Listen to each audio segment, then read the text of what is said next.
Allied blenders and distilleries, ये है वो कंपनी जिससे हम कर रहे हैं मुलाकात। अक्टूबर 2008 में इस कंपनी की हुई थी शुरुआत। वित्त वर्ष 2014 से लेकर 2022 के बीच सालाना सेल्स वॉल्यूम के लिहाज से देश की तीसरी बड़ी IMFL यानी कि Indian made foreign liquor company है। और करीबन करीबन जो 2023 के हमारे पास आंकड़े उसके हिसाब से 12.25% की हिस्सेदारी भारत की विस्की मार्केट में है। और करीबन करीबन 16 प्रोडक्ट्स कंपनी के पास है अपने पोर्टफोलियो में। आइए इशू की जानकारी पहले मैं आपको दे दूं। इशू 25 जून से लेकर 27 जून यानी कि कल खुलेगा इशू, 27 तारीख तक खुला रहेगा। 267 से 281 ये मैं इशू का प्राइस बैंड है। और आप 53 शेयरों के लॉट में अप्लाई कर सकते हैं। इशू साइज है 1500 करोड़ रुपए की। फ्रेश इशू 1000 करोड़ का है। 500 करोड़ का ऑफर फॉर सेल है। दो खास मेहमान मेरे साथ हैं, हमारे साथ स्टूडियो में इस वक्त शामिल है। आलोक गुप्ता साहब है, कंपनी के MD और अलाइड ब्लेंडर एंड डिस्टिलरीज के मैनेजिंग डायरेक्टर आप हैं। IMT गाजियाबाद से सर ने बिजनेस मैनेजमेंट में पोस्ट ग्रेजुएशन डिप्लोमा किया है और मैनेजमेंट मार्केटिंग पोर्टफोलियो मैनेजमेंट का 26 साल से ज़्यादा लंबा गहरा अनुभव है।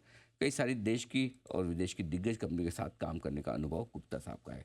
रामकृष्ण रामास्वामी साहब भी हमारे साथ कार्यक्रम में हैं इस वक्त स्टूडियो में। आप CFO हैं कंपनी के। बॉम्बे यूनिवर्सिटी से आपने कॉमर्स में ग्रेजुएशन की डिग्री हासिल की है। CA इंस्टीट्यूट के मेंबर भी हैं। मई 2010 से आप कंपनी के साथ हैं और कई सारी दिग्गज कंपनियों के साथ काम करने का आपका भी अनुभव। आप दोनों का बहुत बहुत स्वागत है। गुप्ता साहब, शुरुआत आपके साथ करेंगे। पहले तो समझाएं सर, आपकी कंपनी का खास बिजनेस मॉडल क्या है जो दूसरी लिस्टेड कंपनियाँ हैं इसी लीकर स्पेस की, उनसे आपका बिजनेस किस तरह से अलग है? जी, बहुत बहुत धन्यवाद हमें टाइम देने के लिए। तो जैसे आपको मालूम है कि ये जो हमारा बिज़नेस है ये स्टेट के नीचे आता है, स्टेट की पॉलिसीज चलती हैं। तो इस बिज़नेस में पैन इंडिया स्केल करने के लिए बहुत ज़रूरी है कि हम लोकली प्रोड्यूस करें और लोकली सेल करें। तो उसके लिए जो इंफ्रास्ट्रक्चर सेट करना पड़ता है वो एक नेशनल इंफ्रास्ट्रक्चर नहीं मगर एक लोकल इंफ्रास्ट्रक्चर है, हाइपर लोकल इंफ्रास्ट्रक्चर है। तो पिछले 35 साल में 1988 में ABD की शुरुआत हुई ऑफिसर्स चॉइस के साथ। और पिछले 35 सालों के अंदर हमने जो इंफ्रास्ट्रक्चर अभी सेट किया है वो मैन्युफैक्चरिंग का, डिस्ट्रीब्यूशन का और सेल्स का पैन इंडिया इंफ्रास्ट्रक्चर है। इस इंफ्रास्ट्रक्चर से हम जो हमारी सप्लाई है वो पूरे देश में करते हैं, डिफेंस फोर्सेस को करते हैं और पिछले कई साल से हम इंडिया के लीडिंग नंबर 1 एक्सपोर्टर भी रहे हैं। जो ओवरऑल क्वालिटी है वो डिलीवर्ड क्वालिटी जो है वो ग्लोबल स्टैंडर्ड्स के हिसाब से है। जी। और दूसरा जो पोर्टफोलियो का सवाल है कि जो अभी लास्ट 10 साल में हम चेंज देख रहे हैं कि प्रीमियमाइजेशन आ रही है। तो जो हमारा पोर्टफोलियो है वो 2008-2022 में जो हमारी दो बहुत नई लॉन्चेस थी, एक तो ऑफिसर्स चॉइस 1988 में, उसके बाद ऑफिसर्स चॉइस ब्लू और उसके बाद स्टर्लिंग रिजर्व और उसके बाद अभी आइकॉनिक। तो ये हमारा जो पोर्टफोलियो है अभी मार्केट के अंदर बहुत अच्छा चल रहा है। आप कह रहे हैं 1988 में, लेकिन आपकी कंपनी तो 2008 में बनी है। नहीं, 1988 में शुरुआत हुई। अच्छा, 1988। जी 1988 में 35 साल हो गए सर। ओके।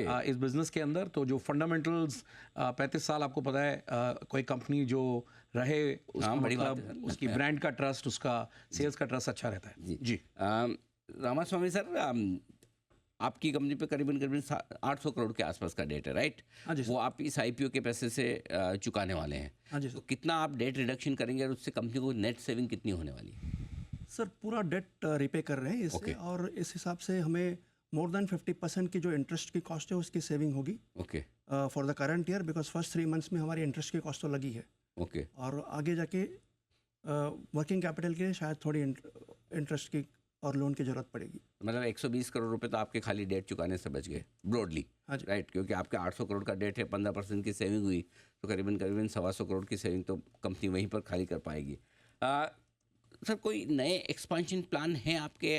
क्योंकि अब मैं देख रहा था आपकी कैपेसिटी यूटिलाइजेशन करीबन करीबन 67% के आसपास है, तो अभी भी है आपके पास अवेलेबल कैपेसिटी, वो काफ़ी है या कुछ बढ़ाने वाले हैं? जी, हमारी दो तरह की मैन्युफैक्चरिंग है। एक होता है डिस्टिलेशन, जो हमारी डिस्टिलरी तेलंगाना में है, जो हमारी सबसे बड़ी मार्केट है। तो उसकी जो कैपेसिटी है हम 100% पे उस प्लांट को रन करते हैं। तो उसमें 60 मिलियन लीटर्स ऑफ अल्कोहल सालाना प्रोड्यूस होता है। Okay. So that is running up to 100%, right. जो बॉटलिंग होता है सर, उसके अंदर क्योंकि एक सीजनैलिटी होती है और एक टेल विंड्स होती हैं, तो बॉटलिंग प्लांट की जो कैपेसिटी होती है अगर 70% पे हम उसको यूज़ करें globally it is considered to be a good standard. जी अच्छा, okay. जी, तो हमारा जो आप 67 देख रहे हैं वो बाय डिज़ाइन हम हर साल अगले 2-3 साल की ग्रोथ को लेके अपना नेटवर्क पूरा डिज़ाइन करते हैं कि जो भी ग्रोथ आए मार्केट के अंदर और कोई हेडविंड्स आए या टेलविंड्स आए या सीजनैलिटी हो तो उस डिमांड को मीट कर तो फिर सर आप हायर कैपेसिटी पे ही चल रहे हैं, तो फिर तो और बढ़ानी पड़ेगी। जी, तो जो हमारा प्रोडक्ट पोर्टफोलियो है अभी 97% हमारी सेल विस्की सेगमेंट से आती है। जब हम आगे की तरफ देखते हैं जो प्रीमियमाइजेशन हो रही है और जो इंडियन कंज्यूमर अभी is also consuming beyond whisky, so जो हमारा पोर्टफोलियो है उसको हम विस्की के अलावा हमने अभी जनवरी के अंदर अपनी सब प्रीमियम जिन लॉन्च करी है, इसका नाम है जोया। Okay. जो हमारा पहला प्रोडक्ट है in the premium and luxury segment. तो हम अगर आगे देखेंगे कुछ वर्षों के बाद जो हमारा पोर्टफोलियो है जो विस्की ओनली पोर्टफोलियो है ये विस्की प्लस पोर्टफोलियो हो जाएगा। और ये मास प्रीमियम प्रेस्टीज एंड अबव के अलावा लग्जरी सेगमेंट के अंदर हमारा बहुत फोकस रहेगा। लेकिन आपने पोजीशनिंग अपनी प्रीमियम सेगमेंट में ही रखनी है।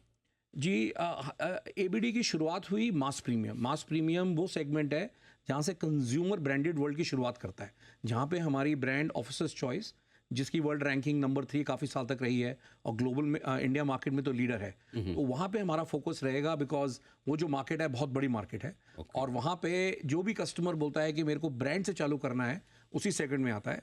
लेकिन जो प्रीमियम और लग्जरी सेगमेंट है बिल्कुल अभी टॉप पे जो हो रहा है वहाँ पे हमारा फोकस रहेगा आने वाले वर्षों के अंदर। ठीक बात है। रामास्वामी साहब, वैसे तो आपकी कंपनी प्रॉफिटेबल है, कोई इशू नहीं है, लेकिन प्रॉफिट आफ्टर टैक्स और प्रॉफिट मार्जिन दोनों थोड़े वॉलेटाइल है, किसी साल बढ़ जाते हैं किसी साल घट जाते हैं। तो जरा आपके प्रोस्पेक्टिव इन्वेस्टर्स जो है उनको एक अंदाज़ा दें किस तरह के मार्जिन्स कंपनी मेंटेन करेगी और ये प्रॉफिटेबिलिटी बरकरार रहेगी। सर हमारी जो एबिटा मार्जिन्स है कोविड के बाद थोड़ी उसमें ये नीचे गई है, तो but that is recovered now and अभी on a future date we would be at par with the industry peers on the EBITDA margins. So now with repayment of interest cost, sorry I am getting to Hindi. ना आप आराम से C be comfortable, आप Hindi English जैसे भी आप बोलना चाहे आराम से बोलिएगा, कोई टेंशन नहीं। सो इंटरेस्ट की जो अभी लोन रिपे करेंगे उस हिसाब से इंटरेस्ट की कॉस्ट में काफ़ी बचत होगी। ओके, सो जो हमारी जो एबिटा के नीचे की जो आनी है दैट इज इंटरेस्ट के बाद और डेप्रिसिएशन के बाद, तो प्रॉफिट बिफोर टैक्स में काफ़ी सुधार होगी and similarly profit after tax में भी अच्छी सुधार होगी। तो आपका पैट ऑटोमेटिकली इंटरेस्ट सेविंग से बढ़ जाएगा। yes, So, क्योंकि अभी जो हमें पैट दिख रहा है 4 करोड़ 3 करोड़ 2 करोड़, तो आपकी 100-125 काफ़ी करोड़ सुधार होगी सर। 100-125 करोड़ तो इसी से बढ़ जाने वाला है। बाकी एक्सपांशन आपका जो भी हो, जो एबिटा मार्जिन दो चीज़ें सर, एक तो EBITDA margin will be at par with peers. That will not be on day one. It will take maybe 2 years. But after the second is this is immediately, which is the interest cost. Anil ji, मैं दो बातें अगर इसमें add करूं, I think वैसे रामास्वामी जी ने सब cover कर दिया है। जी। एक तो जो हमारा पोर्टफोलियो है जो चेंज होगा टुवर्ड्स प्रीमियम एंड लग्जरी, तो उसका जो ग्रॉस मार्जिन होता है उसका gross margin main stream segment से करीब दुगना होता है। ओके, एक जो हमारा पोर्टफोलियो चेंज हो रहा है उसके कारण जो फ्री कैश आएगा जस्ट ऑन जो हमारा जो ब्रांड सेल्स है हमारा वो बढ़ेगा। दूसरा, हम आपने एक्सपेंशन की बात करी, अभी हमारी एक डिस्टिलरी है तो करीब 30% ENA हम खुद प्रोड्यूस करते हैं और 70% ENA हम मार्केट से खरीदते हैं, जो हमारी कैटेगरी जो हमारी प्रोडक्ट का कोर रॉ मटेरियल है। और हम लोग ये वैल्यूएट कर रहे हैं कि अगले कुछ सालों के अंदर हम 100% कैपेसिटी में अपना ENA खुद बनाएं। उसके कारण करीब 200 to 300 बेसिस पॉइंट पे EBITDA का पॉजिटिव इम्पैक्ट आएगा। तो अभी जो आप EBITDA नंबर देख रहे हैं और जो रामास्वामी जी ने बोला, जो हमारी सोच है कि अगले कुछ सालों के अंदर हमारा EBITDA बिल्कुल पीयर पैरिटी पे रहे, उसके लिए सिर्फ हमने 3 चीज़ें करनी है। हार्डवर्क लगेगा लेकिन गेम प्लान तैयार है। नंबर 1, प्रोडक्ट पोर्टफोलियो को प्रीमियम और लग्जरी तरफ लेके चले। ओके, हम अपनी कैपेसिटी 100% करें, राइट। और जो हमारी कॉस्ट है उस पर नियंत्रण कोशिश रहती है उसको कंट्रोल रखें, मगर हमने 2-3 आइटम और ऐसे ढूंढे हैं जिसके अंदर हम और सेविंग कर सकते हैं। तो EBITDA उसके कारण पीयर पैरिटी पे आएगा। इंटरेस्ट का पॉइंट ऑलरेडी कवर हो गया है, तो जो फ्री कैश है वो मतलब एक एक्सेलरेटेड पेट से चेंज होना चाहिए। तो इसलिए मैं वही सोच रहा था, मैं आपसे पूछने वाला था कि पार्शियली मुझे जवाब मिल गया, क्योंकि ऐसे में पी मल्टीपल पर देखूंगा तो आपका पी मल्टीपल जी जी जी ऐसा दिखता है कि अरे इतना महंगा कैसे है। सो ये जो आप 3 चीज़ें बोल रहे हैं इनको सेविंग करके अगर हम देखेंगे तो then it would be at par with the industry. जी, बिल्कुल सही कह रहे हैं। ओके, अच्छा एक चीज़ और सर, अभी जो मैं देख रहा हूँ आपका ज़्यादातर बिजनेस वेस्ट बंगाल, तेलंगाना और उत्तर प्रदेश, जी। 3 राज्यों से। यहाँ से कितना आता है और फिर आगे फ्यूचर में क्या स्ट्रेटेजी है सर? जो टॉप 5 मार्केट है वहाँ से बिजनेस हमारा अबाउट 55% आता है। ओके, जी, गोइंग फॉरवर्ड जो प्रीमियम और लग्जरी सेगमेंट है उसकी जो सेल है वो हरियाणा से आती है, महाराष्ट्र से आती है, वेस्ट बंगाल तो है ही है। तो हमने उन मार्केट्स को मैप किया है जहाँ पर प्रीमियम और लग्जरी सेगमेंट का जो सेल है वो लेट्स से टॉप 10 मार्केट जो कम से कम 70 से 80% सेल देती हैं। तो जो हमारी करंट स्ट्रेंथ मार्केट है उनको हम आगे लेके चलेंगे और उसके साथ हम एक मार्केट और ऐड करेंगे जहाँ पर प्रीमियम और लग्जरी सेगमेंट का सेल अच्छा होता है। Interesting sir. क्या ये पूरा स्पेस लीकर का, मैं आई मीन आप स्पेशली विस्की में लीडरशिप है आपकी, लेकिन क्या इसमें अगले 3 साल 5 साल इंडिया में आपको बहुत बड़ी ग्रोथ दिख रही है? क्या कुछ बड़े ड्रास्टिक चेंजेस आ रहे हैं? आई थिंक अगर हम लास्ट साल का डेटा देखें जो एक IWSR कंपनी है जो पब्लिश करती है, तो आई थिंक 3 ट्रेंड है जो बहुत इंटरेस्टिंग है। पहला ट्रेंड जो हम प्रीमियमाइजेशन की बात करते हैं वो सिर्फ विस्की में नहीं, वो अक्रॉस सेगमेंट है। ब्रांडी, रम, जिन, वोडका का जो भी ये सेगमेंट्स हैं, PNA जो प्रेस्टीज एंड अबव सेगमेंट बोला जाता है, तो वहाँ पे उनकी ग्रोथ सेगमेंट की ग्रोथ से ज़्यादा है। यानी कि जो कंज्यूमर है वो अब चाहता है कि हम बेटर कंज्यूम करें और वो अपवर्ड्स मूव कर रहा है। सो आई थिंक वो एक ट्रेंड है। तो मार्केट में चेंज आएगा।